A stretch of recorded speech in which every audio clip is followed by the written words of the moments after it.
Assalamualaikum warahmatullahi wabarakatuh. Kembali saya Kiki Barkia menyapa sahabat semua dalam sharing parenting online, dan kali ini saya ingin berbagi tentang sebuah tema yang mungkin cukup menarik dan menantang, tentang manajemen cinta Ananda. Apa yang ingin saya bagi adalah beberapa ikhtiar yang mungkin bisa kita lakukan ya di dalam keluarga sedari anak-anak berusia kecil, sehingga kelak anak-anak tumbuh menjadi pemuda-pemudi yang bisa menjaga dirinya, kemudian menyalurkan syahwatnya, menyalurkan fitrah dalam bentuk cinta itu pada sesuatu yang digariskan oleh syariat, sehingga kelak mereka bisa membangun sebuah pernikahan yang suci berlandaskan rasa cinta karena Allah. Oke, jadi berbicara soal cinta, cinta itu adalah satu fitrah manusia ya. Karena di dalam Al-Quran surat Al-Imran ayat 14 Allah Subhanahu wa taala berfirman, dijadikan indah pada pandangan manusia kecintaan kepada apa-apa yang diingini, yaitu wanita-wanita, anak-anak, harta yang banyak dari jenis emas, perak, kuda pilihan, binatang-binatang ternak, dan sawah ladang. Itulah kesenangan hidup di dunia, dan di sisi Allah lah tempat kembali yang baik atau surga. Jadi cinta itu adalah satu karunia sebenarnya bagi orang-orang yang beriman. Karena dengan perasaan cinta manusia juga bisa berkasih sayang. Perasaan cinta yang mungkin lebih spesifik pada lawan jenis atau pasangan hidup, ini juga memang sesuatu yang memang fitrah gitu ya. Jadi kalau hari ini kita menemukan anak-anak kita memiliki ketertarikan pada lawan jenis, terkadang itu mungkin sesuatu yang harus kita syukuri. Karena di akhir zaman ini orang-orang makin aneh, orang-orang juga mulai banyak ya yang menyimpang menyukai sesama jenis. Nah, memang dalam syair bahasa Arab juga dikatakan bahwa cinta kita kepada sesuatu itu bisa menjadikan kita buta dan tuli, gitu ya. Nah, ini masalahnya, fenomenanya, atau mungkin kita juga pernah mengalami hal itu, di mana di usia-usia tertentu saat anak-anak masuk masa pubertas, ada orang-orang yang mungkin betul-betul kebutaan dan ketulian dalam hal cinta ini mendorong anak-anak terjerumus pada hal-hal yang sangat negatif gitu ya. Bahkan ya mungkin di antara kita juga banyak yang bernostalgia di masa lalu, pernah mungkin ada masa-masa di mana kecintaan kita terhadap manusia lain itu jauh melebihi kecintaan kita kepada Allah gitu ya, sehingga kita tidak mengindahkan bagaimana rambu-rambu Allah terkait hal ini, bahkan mungkin cenderung mudah untuk melanggarnya, atau dalam kadar yang lebih ringan, sesuatu yang amat kita cintai itu mungkin lebih banyak diingat daripada Allah itu sendiri. Makanya kenapa saya bilang dalam awal seminar ini saya mengatakan bahwa upayanya itu harus kita mulai dari kecil. Jadi manajemen cinta Ananda ini bukan kucuk-kucuk-kucuk tiba-tiba kita atur ketika anak-anak sudah mulai pubertas, sudah kita tahu bahwa mereka pacaran atau sudah sedang mabuk dan tergila-gila karena cinta gitu ya. Karena untuk membuat anak tidak sampai pada kondisi itu, ada suatu hal yang memang perlu kita ikhtiarkan sedari mereka kecil. Nah, berbicara soal masalah cinta, ya cinta yang pada umumnya ya terhadap lawan jenis seperti itu sebenarnya ada titik jenuhnya gitu ya. Jadi ada seorang peneliti dari eh, lembaga penelitian di Meksiko, dia mengungkapkan suatu hasil riset gitu ya, yang menyatakan bahwa hubungan cinta itu pasti akan menemui titik jenuh gitu ya. Ternyata bukan masalah karena faktor bosan, tapi memang ada kaitannya dengan eh, kinerja reaksi ya di dalam tubuh. Jadi ada zat kimia di otak yang memang mengaktifkan rasa cinta itu, membuat pada akhirnya cinta itu jadi mengalami titik jenuh gitu ya. Jadi kalau yang mengaktifkan rasa cinta itu habis, maka rasa tergila-gila atau cinta seseorang ini tidak akan lama bertahan. Bahkan kalau hanya mengandalkan hal ini, menurut penelitiannya, seseorang itu tidak akan bertahan mencintai seseorang lebih dari 4 tahun. Jadi setelah cintanya berumur 4 tahun, cintanya sirna, yang tersisa itu hanya dorongan seks gitu ya, bukan cinta murni lagi.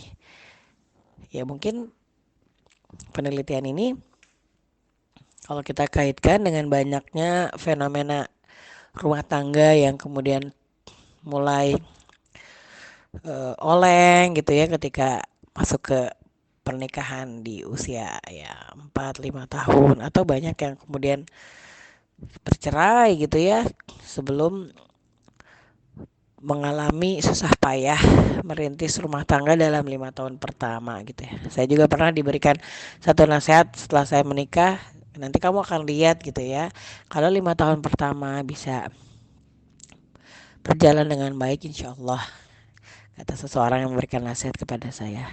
Ya barangkali memang secara fakta banyak sekali orang-orang yang mungkin tidak berhasil melanjutkan pernikahan dalam rentang waktu yang lebih lama, itu mungkin banyak berguguran di 5 tahun pertama. Barangkali ini juga berkaitan tadi dengan kandungan zat kimia di dalam otak. Berarti kalau sebagai seorang muslim ya, ada hal yang membuat seseorang ini punya alasan untuk tetap saling mencintai gitu. Karena kalau berbicara tadi masalah kinerja otak, ternyata rasa tergila-gila pada saat awal merasa jatuh cinta ini memang ada aktivasi gitu ya dari pengeluaran komponen kimia yang spesifik di otak gitu ya, seperti hormon dopamin, endorfin, feromon, oksitoksin, dan lain-lain gitu ya, yang membuat seseorang tuh merasa bahagia, berbunga-bunga, berseri gitu. Ya mungkin kita juga pernah merasakan masa muda di mana mungkin menaruh perhatian terhadap seseorang, meskipun mungkin saat itu kita sudah menjadi seseorang yang berikhtiar untuk menjaga diri, atau katakanlah para aktivis dakwah yang memutuskan untuk tidak pacaran, tetap saja gitu ya, mereka juga secara fitrah punya perasaan-perasaan ini yang memang disertai dengan kinerja zat-zat kimia di dalam otak ini gitu ya, membuat mungkin kita merasa sedemikian hingga pun kita berusaha untuk misalnya menundukkan pandangan atau menjaga diri gitu ya, berusaha menyembunyikan perasaan, tetap saja ada sesuatu yang berubah gitu ya, manakala kita misalnya berjumpa, berdiskusi, berhubungan dan sebagainya. Nah, artinya itu adalah sesuatu yang wajar, tetapi cinta karena Allah akan menghasilkan satu pola hubungan yang tentunya berbeda gitu ya. Nah, kalau cinta karena Allah itu tidak akan bertambah hanya karena orang yang kita cintai ini berbuat baik gitu ya, dan tidak akan berkurang karena misalnya ia berlaku yang di luar dengan harapan kita. Artinya selalu ada alasan untuk membuat kita itu menerima gitu ya kelebihan dan kekurangan pasangan yang kita cintai karena Allah gitu. Bahkan masih tetap memiliki alasan gitu ya untuk tetap bertahan, memperjuangkan, memperbaiki, mengembangkan, meskipun ada hal-hal yang mungkin jauh di luar harapan atau bayangan yang kita pikirkan pada saat kita membangun cinta. Beberapa pasangan atau ya istri yang mungkin sangat solihah dan mencintai karena Allah melebihi dari apapun, kontraknya betul-betul kontrak Allah, ya bahkan berusaha gitu ya untuk menyembunyikan rasa sakit misalnya atau perasaan tidak bahagia demi mempertahankan sesuatu yang mungkin ia yakini gitu ya, sehingga ia memilih sesuatu yang ada di sisi Allah, meskipun mungkin di sisi dunia hal itu tidak membuatnya bahagia. Nah, sekarang apa yang kita perlu lakukan supaya anak-anak yang nanti kelak tumbuh memiliki fitrah cinta ini tidak sampai kemudian terjerumus pada hal-hal yang sangat bertentangan dengan apa yang digariskan oleh Allah dalam syariat. Jadi langkah pertama adalah kenalkan cinta sebelum mencinta. Maksudnya, yuk kita mengarahkan anak untuk mengenal cinta yang syar'i gitu ya sebelum mereka kemudian muncul cinta atau rasa suka pada manusia yang lain atau dalam hal ini pas apa lawan jenis ya. Jadi dalam suatu hadis Rasulullah SAW bersabda 3 hal bila ketiganya ada pada diri seseorang niscaya ia akan merasakan betapa manisnya iman. Bila Allah dan Rasulnya lebih ia cintai dibanding selain dari keduanya, ia mencintai seseorang tidaklah ia mencintainya kecuali karena Allah dan ia benci untuk kembali kepada kekufuran setelah Allah menyelamatkan dirinya bagaikan kebenciannya bila hendak diceburkan ke dalam kobaran api. Jadi PR kita ini bagaimana ikhtiar yang memang kita lakukan sedari kecil ini membuat pada akhirnya anak-anak itu mencintai Allah dan Rasulullahnya lebih dari apapun. Masya Allah ini sesuatu yang tidak mudah ya. Bahkan kita sendiri dalam menjalankan proses kehidupan tuh mungkin butuh waktu yang lama, butuh beragam ya problematika, ujian, musibah gitu ya yang memang Allah berikan secara khusus kepada kita untuk menjadi kurikulum kehidupan sehingga pada akhirnya kita sampai pada titik di mana Allah dan Rasulullah itu lebih kita cintai dari apapun. Itu pun mungkin sampai dewasa masih tetap terus ya setan itu bekerja untuk membuat kita lebih mencintai yang lain dibanding Allah dan Rasul. Nah, tapi tetap kita ikhtiarkan sehingga maksudnya apa? Pada saat anak itu memiliki kesukaan terhadap lawan jenis, mereka dalam kondisi yang sudah tahu dan bersedia gitu ya untuk tunduk terhadap aturan Allah dan Rasulullah tentang hal tersebut ya. Jadi eh,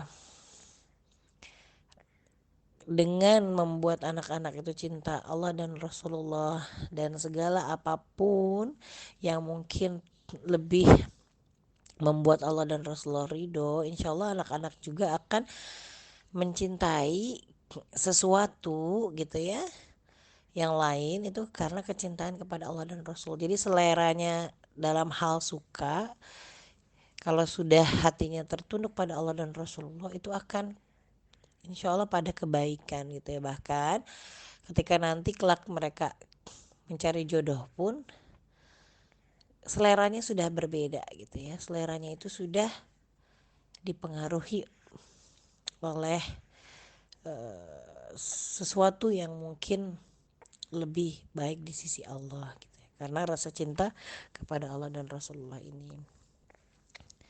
Jadi Allah Subhanahu wa taala dalam Quran surat Al-Imran ayat 31 berfirman, katakanlah jika kamu benar-benar mencintai Allah, ikutilah aku, niscaya Allah akan mencintai kalian dan mengampuni dosa-dosamu. Allah Maha Pengampun lagi Maha Penyayang. Jadi kita berikhtiar membuat anak-anak itu mencintai Allah dan cara yang terbaik adalah terus belajar bagaimana Rasulullah menjalani kehidupan gitu ya karena kita diperintahkan untuk mengikuti Rasulullah bila kita benar-benar mencintai Allah. Nah, kalau tentang tema ini mungkin sudah banyak ya di seminar-seminar saya lain tentang bagaimana membangkitkan dan merawat fitrah keimanan dalam hati anak gitu ya. Jadi memang upaya pada saat awal-awal kehidupan mereka ini kita berusaha untuk dominan lah ya menghadirkan Allah dalam kehidupan mereka. Misalnya dengan mengajarkan ilmu, menyampaikan kisah yang kira-kira menumbuhkan, mengokohkan dan menyuburkan keimanan. Kita sendiri sebagai orang tua juga selalu berusaha memberikan teladan dalam beramal sebagai buah dari keimanan. Tidak apa-apa kita misalnya sedikit bercerita tentang amal baik yang kita lakukan dan apa yang kemudian mendasari kita sehingga anak-anak terinspirasi untuk menjalankan kehidupan dengan banyak beramal solih yang memang itu terlahir dari keimanan kita. Nah, terus juga kita berusaha ya untuk menjaga pandangan dan pendengaran anak ini dari segala fikroh yang akan merusak keimanan. Jadi karena anak-anak tuh akan sangat ditentukan oleh apa yang mereka dengar dan apa yang mereka lihat gitu ya. Jadi kita aware, concern terhadap fikrah ya, terutama hal-hal yang bisa merusak keimanan. Jadi jangan sampai tiba-tiba anak-anak tuh tidak kita duga mereka secara fisik ada di samping kita, tapi ternyata pikiran mereka sudah terpapar oleh fikra-fikra yang lain. Saya jadi ingat gitu ya, ada seorang anak yang waktu dokter Zakir Naik itu ke Indonesia, kemudian dia bertanya dan dia bercerita tentang perjalanannya sampai ikut-ikutan komunitas-komunitas satanik dan segala macam. Itu saya bisa melihat sekali ya bahwa sebenarnya anak-anak itu anak yang mungkin terlahir dari keluarga yang nggak peduli gitu, jadi dia feel lonely dan akhirnya dia mencari makna kebahagiaan itu dengan hawa nafsunya, kemudian bertemu dengan komunitas-komunitas yang aneh-aneh ya, sampai pada akhirnya mungkin dia kembali gitu ya berpikir bahwa Islam adalah sesuatu yang sebenarnya dia cari selama ini. Nah, jadi kita harus berusaha menjaga anak dari segala sesuatu yang merusak keimanan mereka. Nah, untuk menyuburkan, untuk meningkatkan, kita juga perlu aktif ya menggali hikmah kejadian sehari-hari supaya anak-anak tuh semakin subur keimanannya. Kita lihat berita, kita baca buku bareng-bareng, kita mengabarkan tentang kabar yang mungkin kita dengar yang kira-kira itu bisa diambil ibrahnya, diambil hikmahnya sehingga anak-anak tuh semakin beriman, semakin bertakwa. Kemudian kalau anak-anak kita itu belajar, kita berusaha menginternalisasikanlah nilai-nilai ilahiyah ini pada setiap ilmu yang mereka peroleh. Ya bahkan pada ilmu-ilmu yang dalam tanda kutip umum pun gitu ya kan, sebenarnya itu adalah ayat-ayat Allah di muka bumi. Kita juga berusaha ya untuk memastikanlah keistiqomahan anak-anak itu dalam berislam. Jangan sampai kayak, mohon maaf ya, misalnya ada salah satu berita di mana seorang muslim misalnya menikah dengan pejabat non muslim dan si calon istri ini akhirnya pindah agama, dan dalam berita tersebut dia terlihat gitu ya bagaimana si orang tua itu memang tidak memiliki konsep untuk menjaga keistiqomahan Islam anak-anak. Dianggap bahwa anaknya itu sudah dewasa, dia sudah bisa memilih gitu ya. Ya, pilihan seperti apa gitu ya yang kita berikan kepada seorang anak yang kita tahu pada akhirnya mungkin akan menjerumuskan anak-anak kita kepada neraka. Mungkin bagi mereka ya nampak keren gitu ya punya orang tua yang, atau menjadi orang tua yang seolah-olah memberikan kebebasan gitu setelah anak-anak dewasa, tapi kita sebagai seorang muslim ya tetap harus punya batasan dan tetap harus memperjuangkan gitu ya supaya anak-anak itu tetap berada dalam batasan tersebut gitu ya.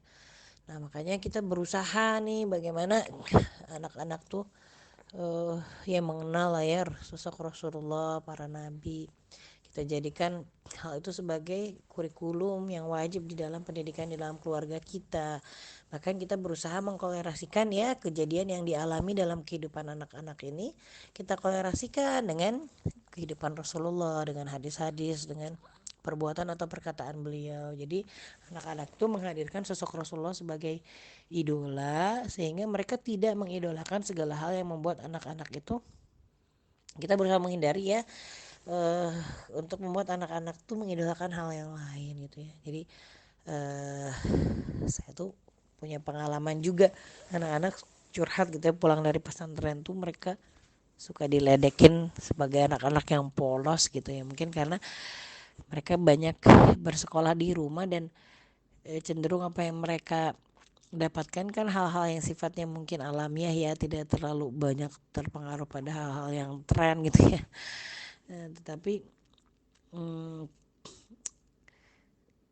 ya salah satu efek positifnya adalah ya mereka jadi tidak terlalu mengidolakan hal-hal yang mungkin nampak tren di masa kini bagi anak-anak muda gitu ya.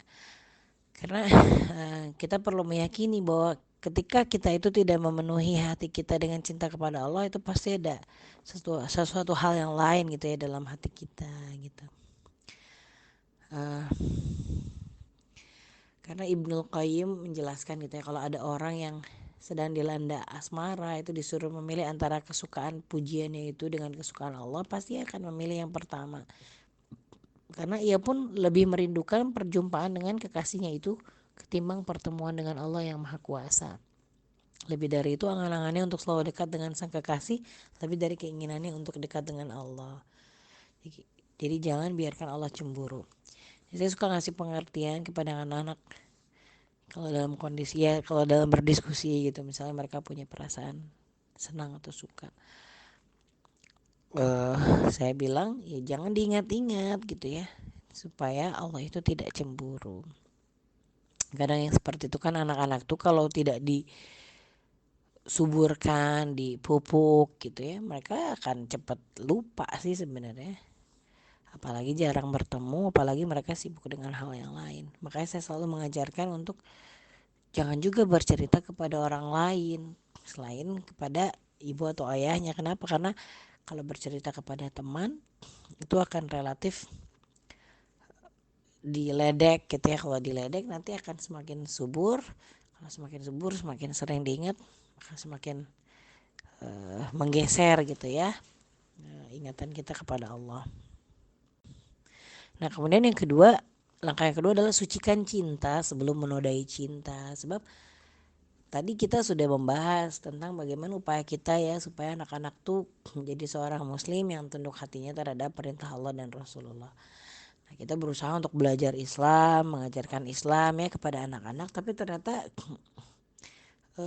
mengajarkan Islam saja tidak cukup gitu ya, karena kasus-kasus yang anak-anak itu kemudian berperilaku menyimpang itu justru semakin meningkat dan sudah lintas gitu ya, lintas sekolah lah kalau zaman sekarang itu. Yang seperti itu tidak hanya di lingkungan sekolah yang mungkin cenderung umum atau dengan porsi pelajaran agama yang sedikit, tetapi kasus-kasus itu juga tetap rentan gitu ya untuk terjadi di sekolah-sekolah Islam, bahkan pesantren gitu ya. Dari data-data mungkin nanti bisa dicari di internet, penyimpangan pergaulan itu semakin terus meningkat gitu. Nah sebenarnya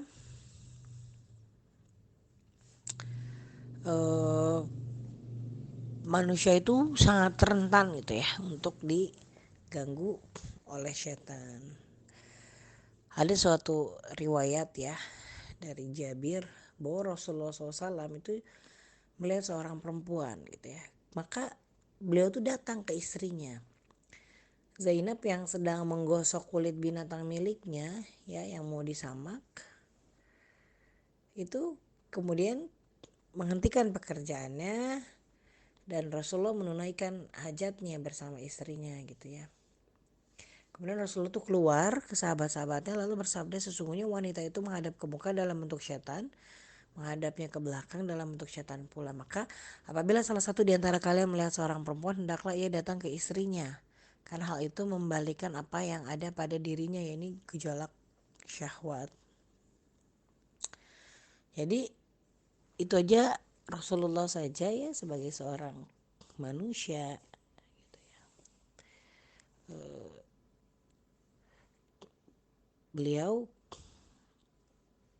ya dalam rangka mencontohkan ya kepada para sahabat yang lain, karena beliau tahu bahwa manusia secara fitrahnya ya memiliki hawa nafsu atau ketertarikan terhadap hal itu, terutama laki-laki ya yang mungkin secara gejolak syahwat biasanya lebih besar daripada perempuan.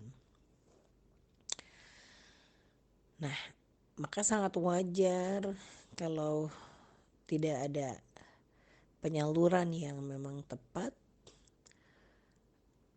manusia akan lebih rentan untuk tergelincir. Bahkan ya Rasulullah menyampaikan ya Beliau bersabda bahwa wanita itu adalah aurat yang harus ditutupi bila ia keluar dari rumahnya. Maka setan akan mengesankannya begitu cantik. Maksudnya mengesankan begitu cantik di mata lelaki yang bukan mahramnya. Jadi memang kalau kita tidak menjaga, mengatur sedemikian rupa supaya syahwat terkendali, ya begitu banyak hal-hal yang kemudian mendorong kita untuk berbuat kemaksiatan. Bapak Ibu sendiri mungkin bisa merasakan ketika sebelum menikah dengan menikah, fokus hidup kita itu kan berbeda gitu ya. Kalau saya menikah pada saat saya kuliah, dan saya bisa merasakan bahwa saya lebih konsentrasi untuk menata masa depan saya, jelas saya mau kemana, itu justru setelah saya menikah gitu ya.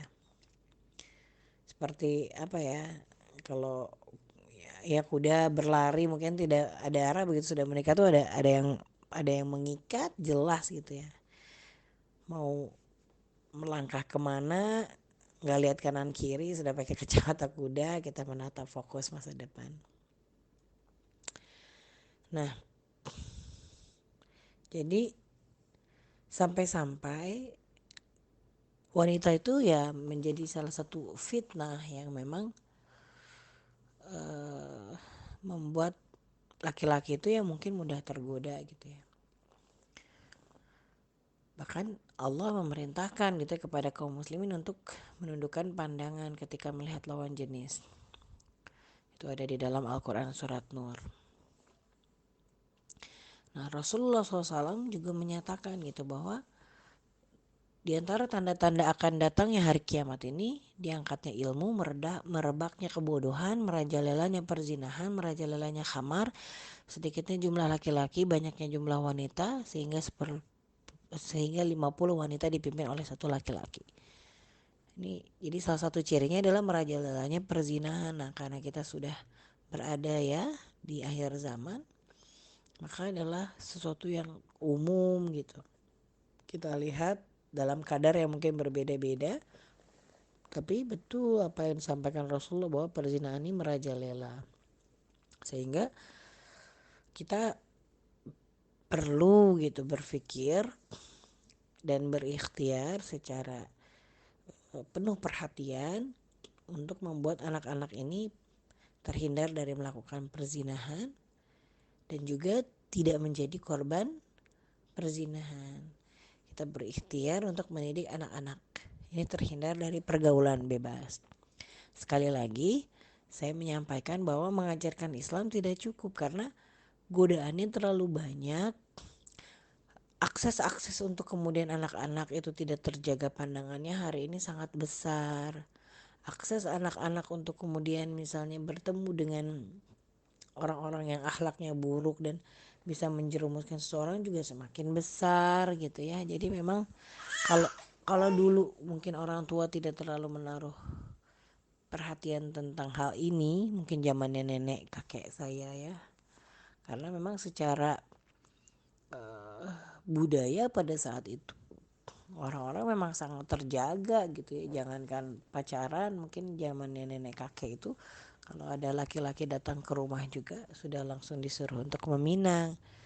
Kemudian mungkin di zaman ibu saya sudah mulai bergeser, di zaman kita juga sudah mulai bergeser. Ternyata di zaman anak-anak kita bergesernya sudah sangat jauh bergeser dengan kekencangan arus informasi ini. Jadi walau Allah mungkin zamannya ibu kita kayak hamil di luar nikah atau perzinahan mungkin ada, tetapi kan tidak terlalu diekspos ya. Yang nakal-nakal juga ada, zaman kita juga ada. Zaman saya juga mungkin ada ya kasus 1 2 gitu yang hamil di luar nikah. Tetapi hari ini data itu terus gitu ya meningkat, sehingga membuat kita memasukkan atau berkonsentrasi lah ya, menaruh perhatian besar untuk menjaga anak-anak ini, sesuatu yang mungkin dulu tidak terlalu difikirkan lah sama orang tua kita. Oke, itu yang kedua ya. Langkah yang ketiga adalah penuhi cinta sebelum anak haus cinta. Jadi anak-anak itu fitrahnya sama, pada saat mereka pubertas mungkin mereka punya ketertarikan dengan lawan jenis, tapi pada individu-individu tertentu yang haus akan cinta ini akan lebih susah untuk terkendali gitu ya. Bahkan banyak yang menjadikan hal itu sebagai pelarian dari kekosongan rasa cinta yang mereka dapatkan di dalam keluarga gitu ya. Padahal keluarga ini merupakan lingkungan primer pada setiap individu gitu ya. Sebelum anak itu mengenal lingkungan yang lebih luas, ia terlebih dahulu mengenal lingkungan keluarganya. Karena di dalam keluarga itu anak-anak mengenal norma-norma, nilai-nilai masyarakat. Mereka pertama kali menyerap norma dan nilai yang berlaku di dalam keluarganya, dan itu akan sangat berpengaruh pada kepribadiannya. Jadi kita tuh berperan penting lah ya dalam perkembangan emosi anak-anak gitu ya. Nah ini banyak fenomena kenakalan remaja ini pada awalnya disebabkan karena kegagalan kita dalam membentuk lingkungan sosial di dalam keluarga. Nah, nanti kan ada tuh usia-usia tertentu anak-anak itu punya kebutuhan yang lebih besar dalam membangun hubungan peer group atau teman sepermainan gitu ya. Nanti ada masa dimana anak-anak tuh ya nggak terlalu kuat gitu ya, ikatannya dengan kita untuk membuat kita mempengaruhi mereka. Mereka mulai bervariasi gitu ya, mulai semakin banyak yang mempengaruhi mereka gitu ya. Mereka mulai dipengaruhi oleh teman-teman, tidak hanya sama kita. Jadi kalau sama kitanya aja sudah renggang, maka akan lebih mudah dan lebih besar gitu ya pengaruh teman-teman mereka.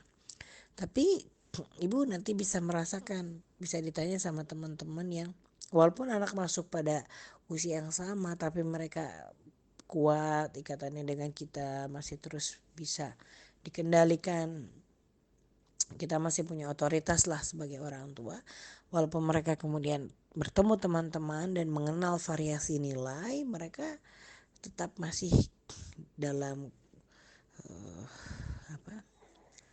koridor itu gitu ya. Masih ada tali lah yang kemudian meskipun talinya itu agak melonggar karena anak sudah mulai belajar memutuskan gitu ya, bereksplorasi terhadap dunia ini, tapi masih bisa kita sewaktu-waktu kita tarik, kita belokkan, kita arahkan gitu ya. Nah teman-teman ini akan banyak ya memberikan pengaruh, salah satunya tentang bagaimana cara mereka menghabiskan waktu, cara mereka menggunakan uang, menggunakan teknologi ya, termasuk membangun konsep diri, bahkan termasuk berperilaku seksual gitu ya.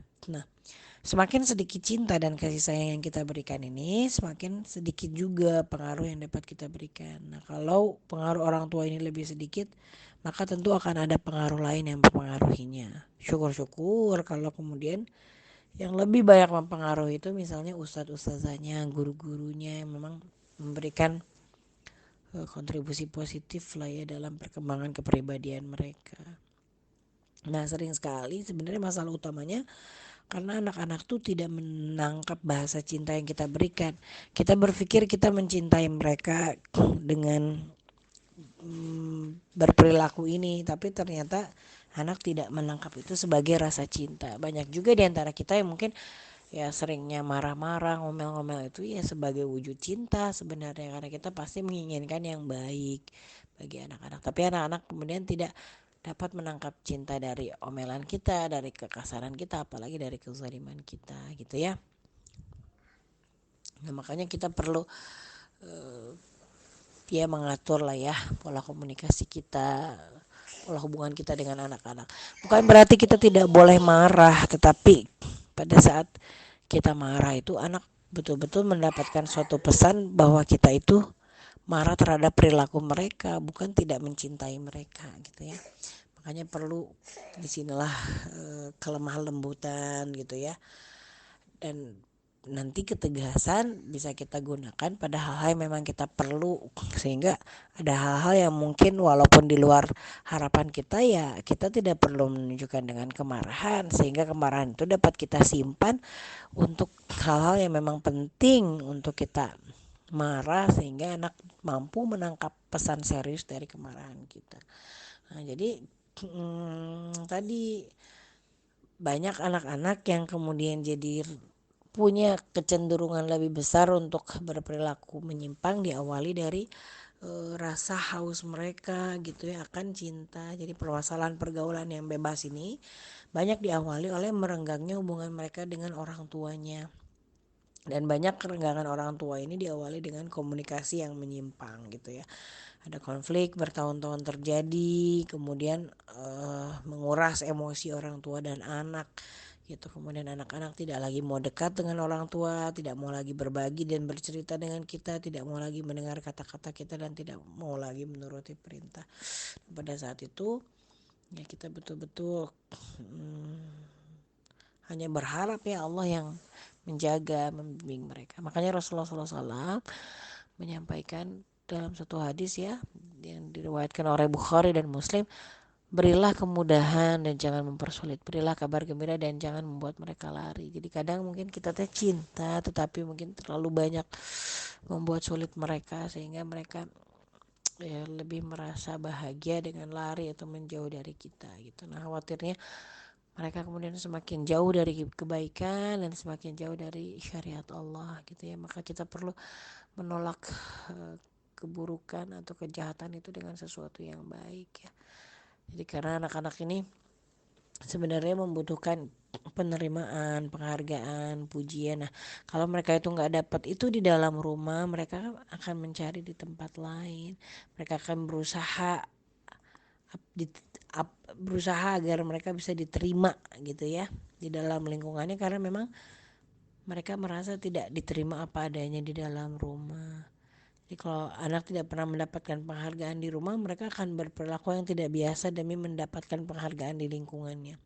Kalau mereka tidak pernah mendapatkan perhatian berupa pujian di dalam rumah, mereka akan mencari perhatian demi mendapatkan pujian di lingkungannya.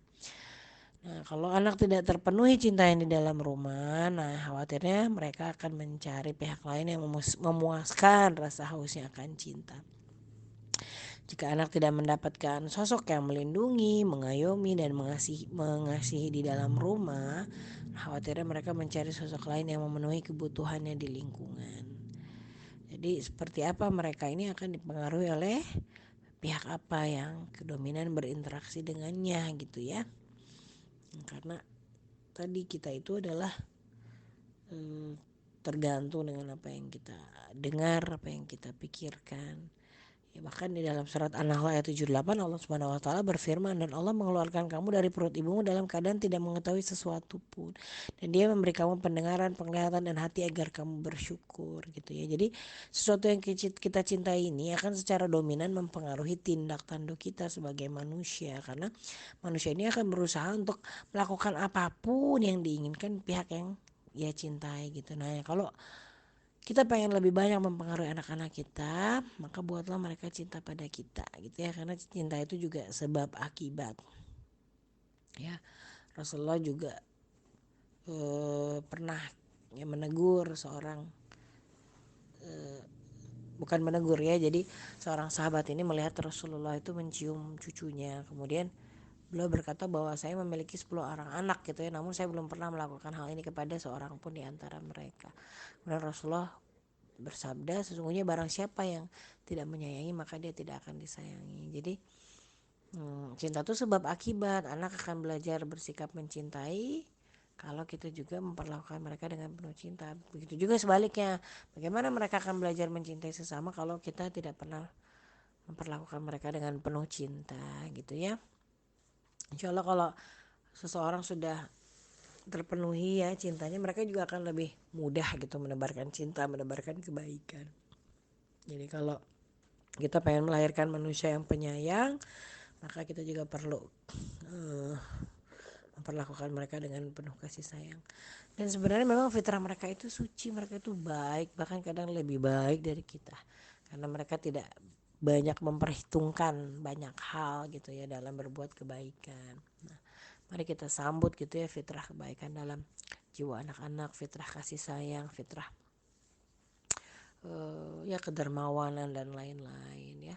Dan insya Allah ya Rasulullah SAW bersabda bahwa sesungguhnya Allah hanya akan menyayangi hamba-hambanya yang penyayang. Jadi kalau Allah sudah mencintai kita gitu ya, Allah Kita itu akan melihat dengan taufik Allah, mendengar dengan taufik Allah, berbuat dan melangkah dengan taufik Allah. Makanya kita berikhtiar gitu ya untuk membuat anak-anak kita juga menjadi hamba-hamba yang dicintai Allah, supaya mereka terus dijaga. Nah jadi tadi ya, kita bikin anak-anak itu tunduk hatinya sama Allah dan Rasulullah. Terus kita penuhi rasa cinta supaya mereka gak haus cinta. Jadi meskipun mereka nanti masuk ke pubertas dan mereka punya perasaan suka, mereka lebih mampu untuk mengontrol itu karena tahu, oh Allah dan Rasulullah sudah punya aturan terhadap hal ini. Sehingga mereka akan ya melawan lah hawa nafsu yang mungkin berasal dari setan yang mengajak seseorang untuk melakukan hal-hal yang dilarang Allah. Dan mereka tidak akan terlalu terdorong untuk melakukan suatu hal yang dilarang itu karena memang mereka sudah mendapatkan ya perhatian, penghargaan, dan rasa cinta itu lebih, ya kenyamanan itu ada di dalam keluarganya, sehingga ya lebih baik-baik aja, fine-fine aja gitu. Nggak punya pacar juga nggak apa-apa, orang banyak yang merhatiin gitu ya, dan mereka punya sesuatu hal yang lain yang mereka kejar gitu ya. Nah, sesuatu yang lain ini ada di langkah keempat, tawarkan cinta sebelum terlena karena cinta. Jadi manusia itu akan menghabiskan banyak waktu mereka dengan sesuatu yang mereka cintai. Jadi kalau semakin banyak aktivitas positif yang dilakukan manusia, maka semakin sedikit waktu luang yang tersisa.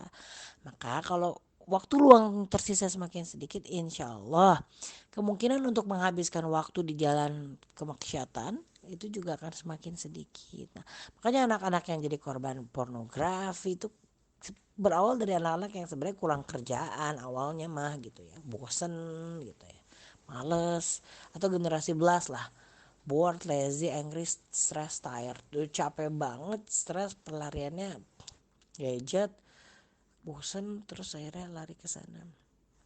Nah makanya kita berusaha nih untuk mendorong supaya mengarahkan anak-anak tuh mengetahui potensi mereka dan mengarahkan semua potensi yang Allah karuniakan ini menjadi bekal untuk kebahagiaan dunia dan akhirat. Karena sebenarnya Allah menciptakan kita manusia itu sebagai khalifah-khalifah di bumi. Ya, kita punya keunikan potensi ya di dalam Al-Qur'an surat Al-Isra ayat 84 Allah juga berfirman bahwa tiap-tiap orang ini berbuat menurut keadaannya masing-masing, maka Tuhanmu lebih mengetahui siapa yang lebih benar jalannya.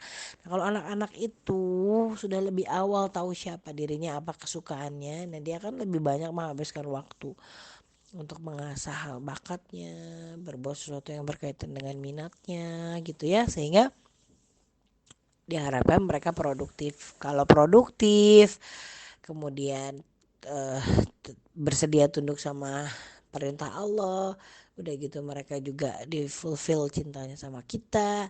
Mudah-mudahan pas suka sama orang pun nggak terlalu terdorong banget gitu loh untuk menyalurkannya dalam aktivitas yang dilarang oleh Allah gitu. Karena mereka ya sudah habis energinya pada hal-hal yang lain yang mereka sukai dan itu produktif gitu. Ya mungkin sebenarnya orang-orang yang sempat pacaran lama-lama itu mungkin kan nggak punya kesibukan. Bahkan misalnya anak-anak muda yang sedang ujian itu mungkin mereka nggak hang out kongko dengan pacarnya gitu ya, karena lagi disibukkan ke aktivitas ujian. Jadi kalau ada pengalihan, kalau ada sesuatu yang mereka sibuk dan mereka sama-sama suka, kalaupun mereka lagi jatuh cinta, ya mereka lebih mampu untuk mengelola itu. Apalagi kalau misalnya mereka jarang ketemu juga sama orang yang mereka suka gitu, kayak di pesantren kan mungkin dipisah ya, laki-laki sama perempuan, kemudian disibukkan pada hal-hal yang produktif, ini kan tidak terlalu banyak waktu untuk memikirkan ya, sesuai dengan teori yang tadi bahwa ternyata itu juga berkaitan dengan zat-zat di dalam tubuh, di dalam otak yang kayak gitu kan bisa hilang gitu ya. Ya cinta-cinta monyet itu kan ada masa-masa aktifnya. Nah kalau masa-masa aktifnya itu enggak kita terlalu apa ya, nggak kita biarkan lah teraktivasi lebih karena kita disibukkan pada hal-hal yang lain, kan nanti juga hilang. Nah, nanti tinggal kita dalam perjalanan semakin mereka dewasa, mereka juga akan semakin lebih menaruh perhatian bahwa hal tersebut itu dipersiapkan pada sesuatu yang sifatnya bernafas panjang, tidak hanya dunia dan akhirat. Makin anak itu beraktivitas positif, punya citra diri positif, konsep diri yang positif, mereka juga makin bagus layarnya dalam hal pasangan gitu ya. Nah makanya kita berusaha supaya anak-anak itu jadi generasi yang sibuk, yang produktif gitu ya, supaya mudah-mudahan dengan ikhtiar ini mereka senantiasa melampiaskan energi positif mereka itu dalam hal-hal yang positif dan sudah mendapatkan kepuasan batin dalam sebuah eksistensi yang positif. Jadi dia pengen banget misalnya jadi hafiz Quran, dia habiskan energi misalnya untuk menghafal, menggali Quran, dan dia udah merasa keren, udah merasa bangga dengan eksistensi itu gitu ya. Atau misalnya anak suka dalam hal keilmuan, dia menghabiskan banyak waktu untuk mengeksplor ilmu dan dia udah merasa keren dengan seperti itu. Atau mungkin minat bakat yang lain, atau mungkin lebih ke olahraga, atlet, pokoknya habiskan energi pada hal yang positif sehingga anak-anak tuh sudah merasa lah bahwa dia tuh berharga dan punya eksistensi pada kegiatan-kegiatan positif itu. Makanya kita perlu membantu mereka menemukan potensi minat bakat dari dini supaya kita bisa menyiapkan juga sarana prasarana yang menyumbang pengembangannya. Biasanya kalau kita sering ya ngeliatin, mengobservasi tuh anak-anak kelihatan kok kira-kira bakatnya di mana, kesukaan mereka di mana, kita jodohin bakat match sama bidang yang mereka minati itu seperti apa. Ya meskipun butuh waktu ya untuk mereka berkembang sampai bisa diasah lebih ke arah profesional, tetapi teruslah gitu ya si attitude untuk belajar dan berkaryanya itu kita asah terus. Nah, kemudian langkah yang selanjutnya adalah akui cinta sebelum menyembunyikan cinta. Ya, seperti yang tadi saya sampaikan, itu adalah sesuatu yang fitrah. Bahkan kalau bisa saat anak kita itu jatuh cinta, dia ceritanya sama kita. Kalau kita nggak mengakui keberadaan itu, padahal kita juga dulu pernah merasakan hal yang sama, nah khawatirnya anak itu akan menyembunyikan cinta. Ya, memang dijadikan indah kok pandangan manusia terhadap hal-hal seperti itu, gitu ya. Itu dari Quran. Terhadap perempuan, anak-anak, harta benda, emas, perak, kuda, hewan ternak, sekolahnya itu ada di dalam Al-Quran. Jadi cinta terhadap lawannya di situ normal gitu ya. Makanya akui perasaannya supaya mereka mau mendengar bagaimana seharusnya mengelolanya. Makanya jadilah sahabat mereka. Jadi saya tuh kadang seru sih kalau anak-anak pulang dari sekolah, waktu mereka sekolah ya, atau pulang dari pesantren, mereka suka banyak cerita, termasuk saya peristiwa-peristiwa dibully dan segala macamnya. Jadi kita tuh tahu gitu, kita bisa berbagi rasa, berbagi pikiran. Makanya supaya mereka mau jadi sahabat, kita berusaha lah untuk menghargai dan menerima mereka itu seutuhnya apa adanya. Jadi tempat yang nyaman buat anak-anak tuh bercerita gitu ya. Kita hargai pemikiran dan keinginan mereka. Kita penuhi rasa ingin tahu mereka tuh dengan penuh kesabaran. Jadi mereka nggak tanya tuh sama orang lain dulu tapi sama kita gitu ya. Mereka percaya bahwa kita adalah tempat bertanya dan berdiskusi yang memang nyaman. Nah, termasuk ketika misalnya kita mendapati mereka itu berbohong, ya kita berusaha untuk menghargai kita mendapati mereka itu kemudian jujur tapi itu pahit, ya kita berusaha untuk menghargai kejujuran itu. Dan kalaupun misalnya kita mendapati mereka itu berbohong, maka kita berusaha untuk tetap memberikan kepercayaan sekaligus diiringi dengan introspeksi kita ya. Jadi akui cintanya, kalau bisa anak-anak tuh curhatnya sama kita, ingetin bahwa yaudah gak usah terlalu diinget supaya Allah gak cemburu, kamu terus aja aktif, produktif, memperbaiki diri, insya Allah kalaupun jodoh mereka akan diperbaiki juga keadaannya oleh Allah gitu. Karena yakinlah bahwa seseorang itu akan bertemu dengan seseorang yang sekufu, kecuali beberapa yang memang mendapatkan ujian dalam hal pasangan yang beda kufunya. Nah jadi dimotivasi lah anak-anak teh supaya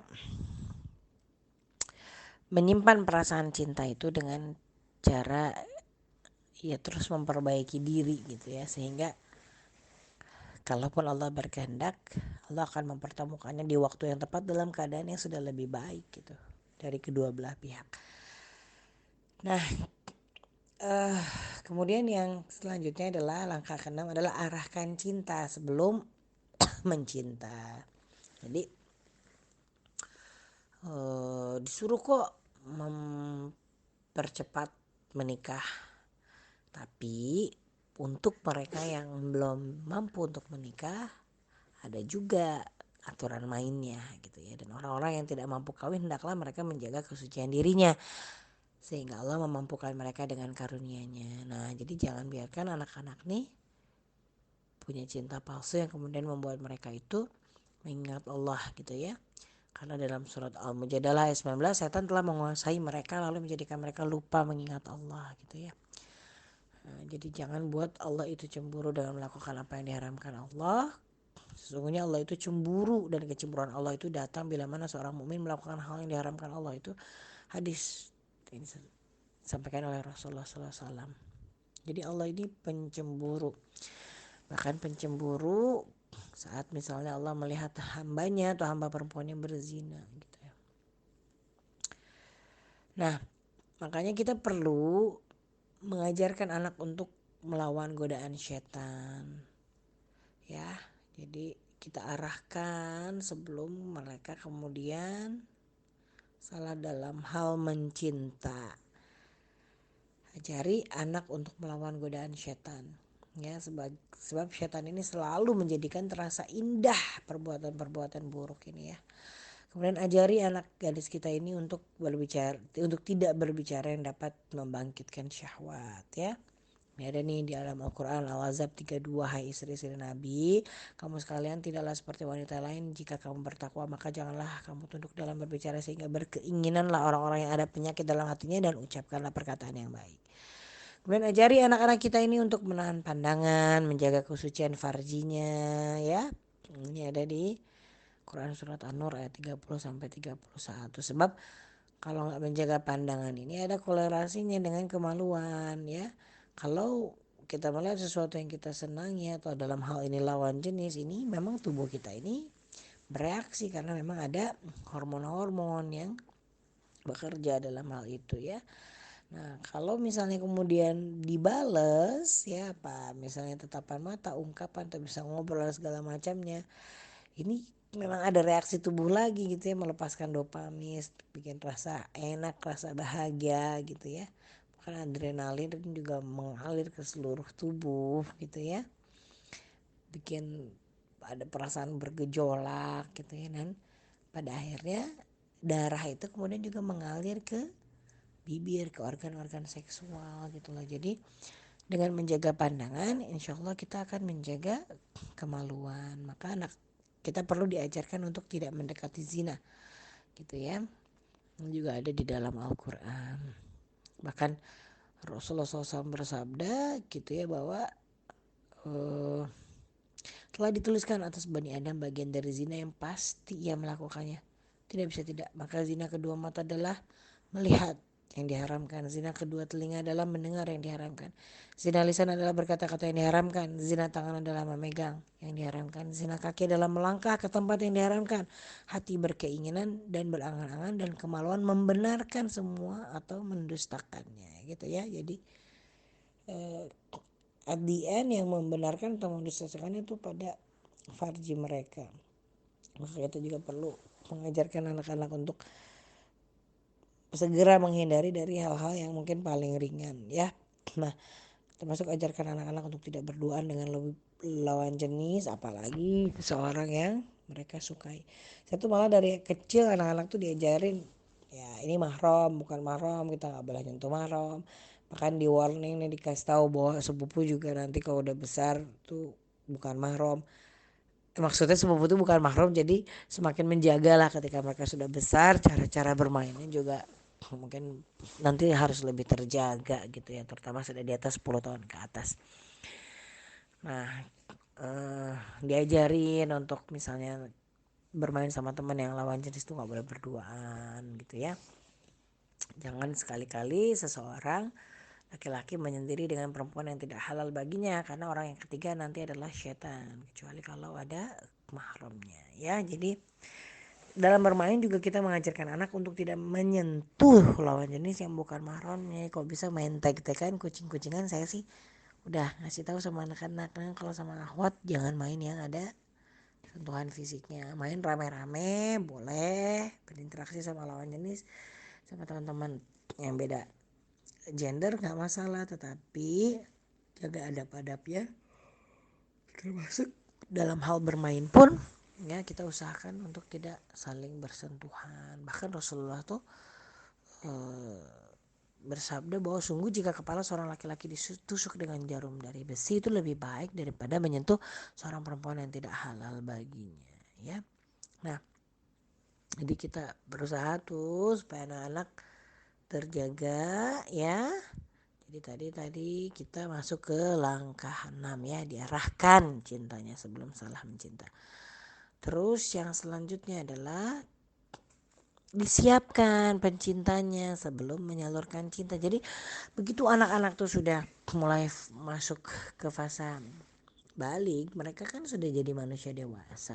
Jadi materi-materinya tuh juga sudah mulai menyiapkan mereka bahwa kelak tuh mereka akan jadi ayah, jadi ibu, jadi suami, jadi istri gitu ya. Jadi karena kita juga diperintahkan loh untuk menikahkan pemuda itu. Jadi perintah ini kan bukan cuma buat orangnya, tapi juga untuk orang tuanya. Dan kawinkanlah orang-orang yang sendirian di antara kamu, dan orang-orang yang layak berkawin dari hamba-hamba sayamu yang laki-laki dan hamba-hamba sayamu perempuan.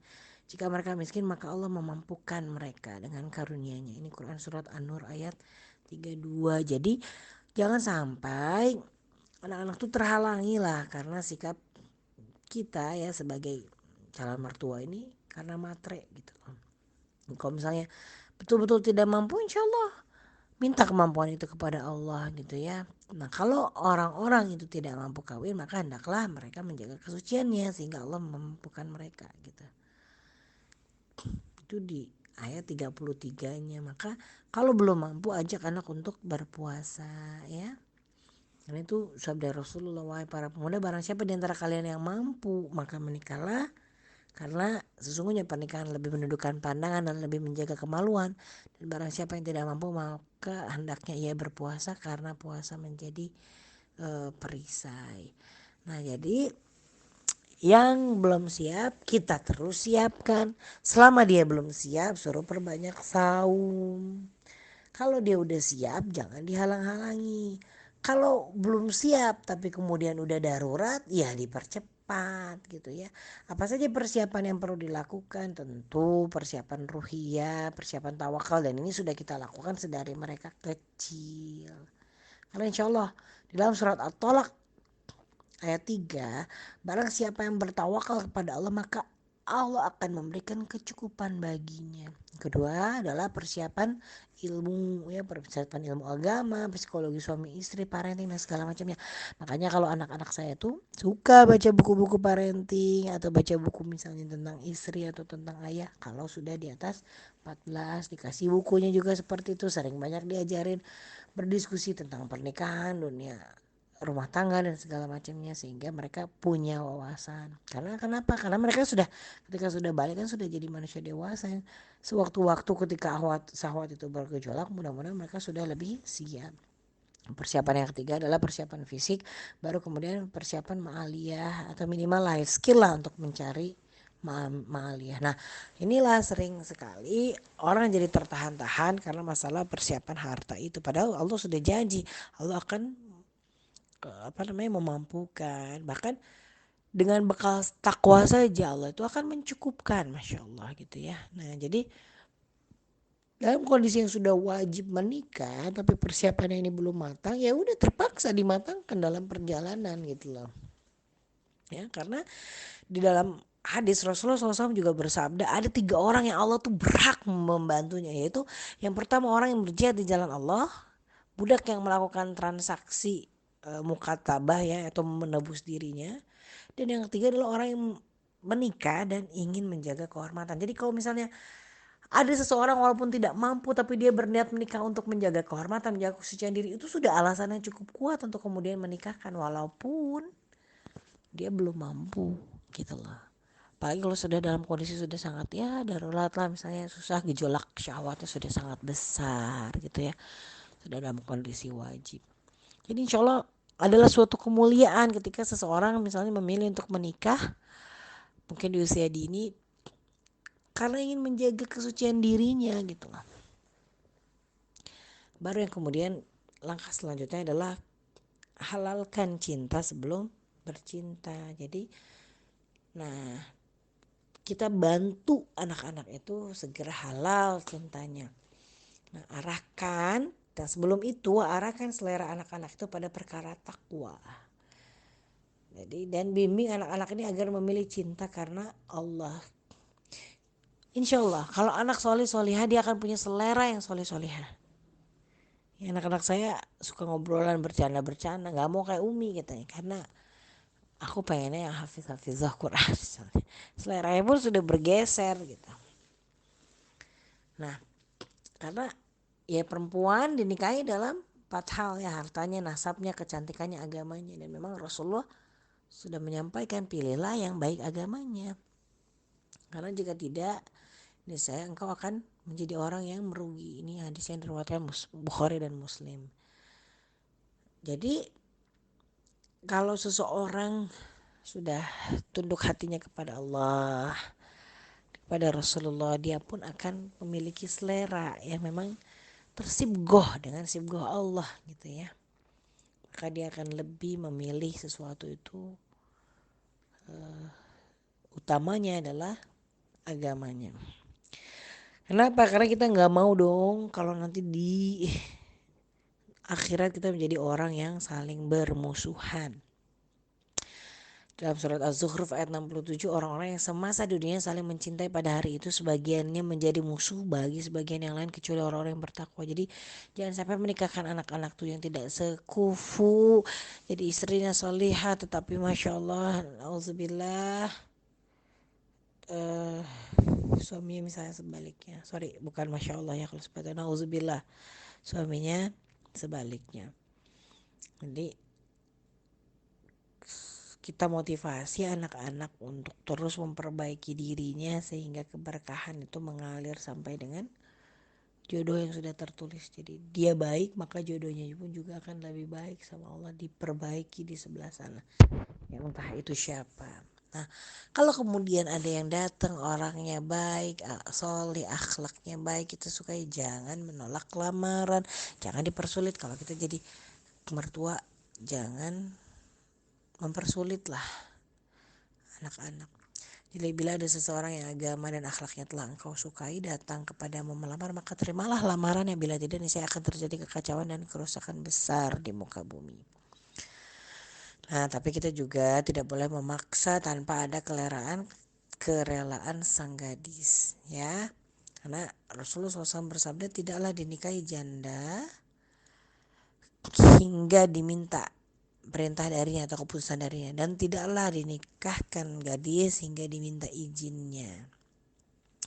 Mereka bertanya bagaimana izinnya, Nabi berkata sang gadis diam. Jadi jadi anak-anak gadis kita kalau misalnya enggak setuju jangan sampai diam ya, nanti malah disangka iya kalau dalam kontes ini. Nah, kita berikhtiar supaya mereka itu dinikahkan dengan yang penyayang dan subur ya.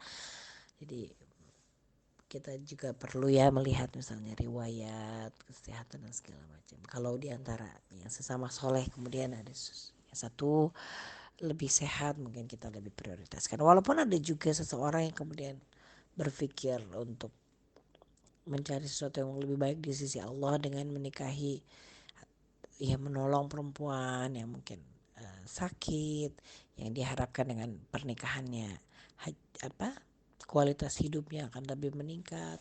Intinya insya Allah kalau kita menikah karena Allah dan melihat sesuatu yang mungkin lebih berat timbangannya di sisi Allah, insya Allah Allah akan menutupi lah, menyempurnakan sisa-sisa kekurangannya ya. Jadi kita perlu mempermudah proses pernikahan anak-anak kita. Kalau kedua belah pihak itu sudah ridho, tidak ada penghalangan yang menghalangi sahnya pernikahan, ya, baik dari nasab, misalnya saudara persusuan, atau misalnya ada perbedaan agama dan sebab-sebab lainnya, sudah permudah saja. Yang penting apa? Ada wali, ada saksi, ada mahar. Sudah, bismillah, ijab kabul, terakhir kita doakan keberkahan pernikahan mereka. Jadi karena yang wajib itu ada itu ya tiga, maka yang enggak, yang lain-lain itu bisa dipertimbangkan untuk tidak menghalangi yang wajib gitu.